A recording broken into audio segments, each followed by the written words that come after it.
If you're car shopping online, you might have come across Truecar.com.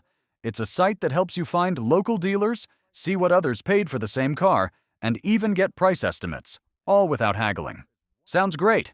And yes, Truecar is 100% safe and legit. It's been around for years and works with real dealerships across the US.